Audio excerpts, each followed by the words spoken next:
Guess it's good I never visited Doc Crocker to get that touch-up I'd been thinking about.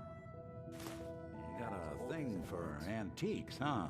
And the people of the Commonwealth slept soundly, for the greatest monster was gone.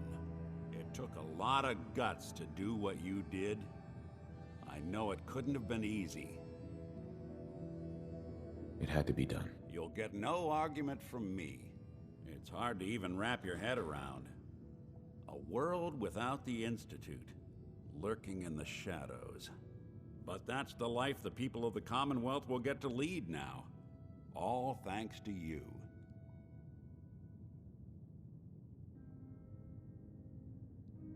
How are you doing with all this? Well, there were a lot of questions I was hoping the Institute could answer, but I've already made it this far without them. I think I'll manage. This is a brave new world you've ushered in, but I suppose it'll do. Hey, Valentine. Time to hit the road? Let's head out. Well, all right. You're leaving me for this circuit board? You bring him back in one piece, Nick. I can't promise there won't be some scuffs and dings.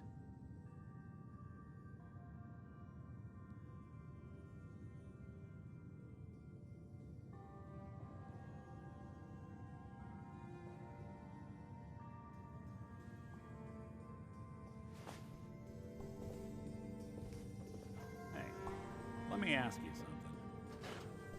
Sure, ask away. It's just, with everything that's happened with you and your family, it's a whole hell of a lot to process.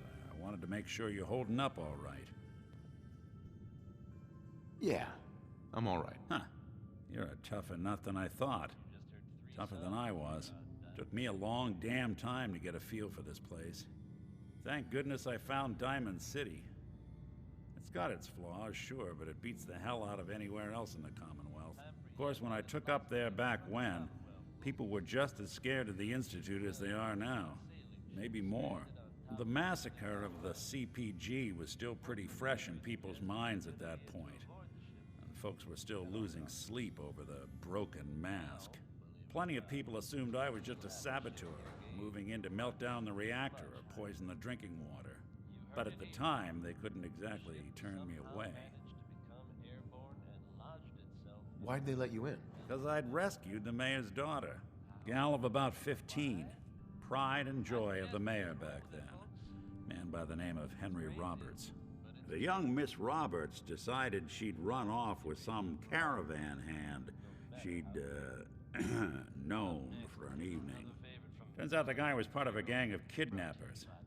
I didn't even know who I was rescuing, just stumbled on a crying girl and 4 toughs. I took her home and the mayor dubbed me a hero, offered me a place in town. Lots of folks protested, said I was a spy, but he wouldn't have it. Taking up in the city was tricky at first, but I never tried to hide what I was, and people seemed to warm to that.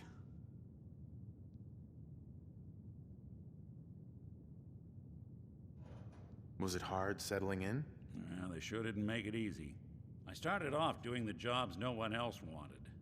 I got more banged up being Diamond City's handyman than I ever did living out in the ruins. But I guess folks never forgot I rescued the mayor's daughter, so they started coming to me when people went missing. Wife runs off with a new paramour and takes the rent money with her.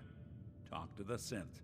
An upset father decides moving him and the kids to Good Neighbor in the dead of night's not the worst damn idea since the bomb. Go get Nick. After a while, the jobs got so backed up, they didn't even ask me to do the handyman stuff anymore. Hell, I was so happy to do it, it was months before I started charging anyone. I never stopped being Nick the synth, but it was Nick the detective folks came to see.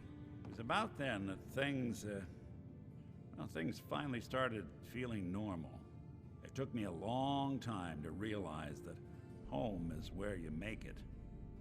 And with some time and effort, this place can be home for you, too. That's a long story, but I hope it helps. Want to get moving?